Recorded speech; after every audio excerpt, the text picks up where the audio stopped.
Pentagon officials also briefed senators yesterday. Afterward, most lawmakers expressed an understanding that getting the whole truth about what happened last weekend will take some time. I went into the hearing with the impression that 2 weeks ago our skies were clear. And then all of a sudden, we had spy balloons and other identified objects raining down on us like confetti. That's not accurate.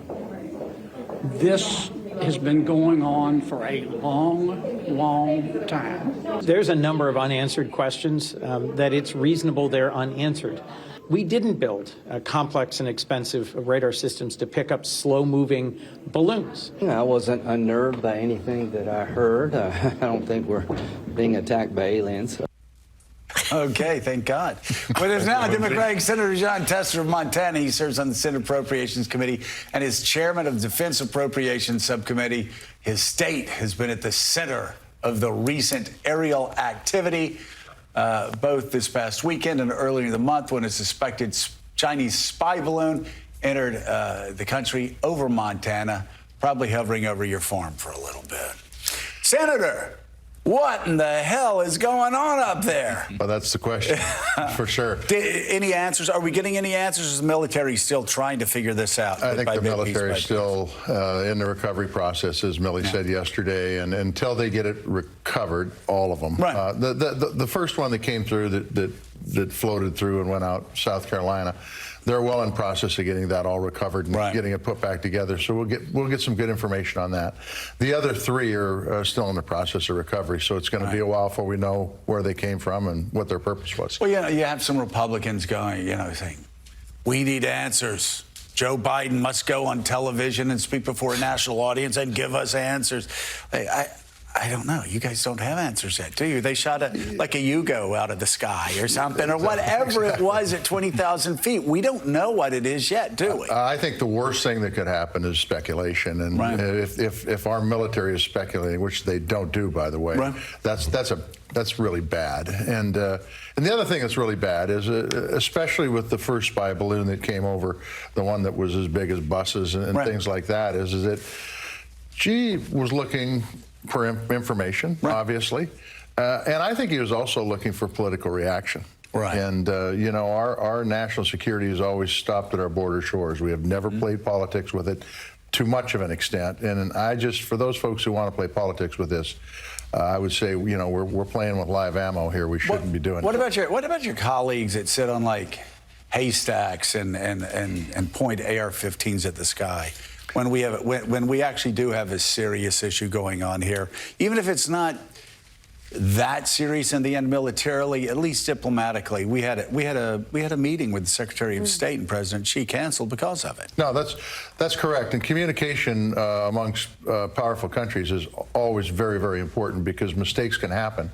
And if you're not communicating and talking about a mistake when it happens, then it turns into a full-blown escalation. And so it's really important that communication occurs between our countries, and it's not in good shape right now, for sure. Senator, my impression, and actually I've heard from sources, that we're now looking for these kinds of objects in a way that we weren't before. That's correct. Because our radars were looking for, ICBMs that were coming really fast across the North Pole. Now we're looking for balloons.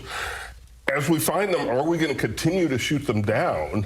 Or is there going to be a tempering of this sort of reaction? What have you heard? Well, look, I think that speaks to the issue. And the issue is we don't have a firm plan on how to deal with this stuff yet. I don't believe. At least I haven't heard one if there is a plan.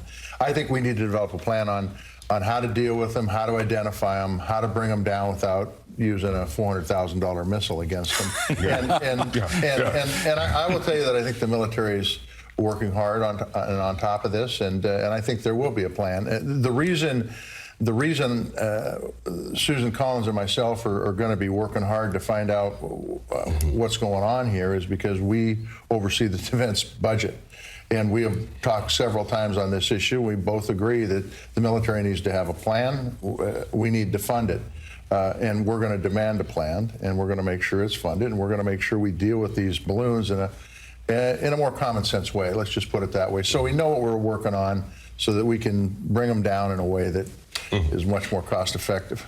Senator, I mean, I understand that obviously the White House felt that it was under pressure for having underreacted it the first time around and not projecting strength. But in a sense, to our adversaries around the world, the kind of reaction that followed that projects a certain amount of chaos and overreaction to political pressures, doesn't it? Well, like I said, I think you can't play politics with our national defense. The first balloon that came over was a very serious matter, and the next three may be too. It depends what information we find out. But to play politics, to try to elevate yourself at the expense of somebody else, the Chinese are looking at that and going, "Wow, you know, this is an avenue where we can make some, you know, make some hay." Float a balloon over Montana, and suddenly you've got Republicans trashing the commander-in-chief. Pretty good win for China.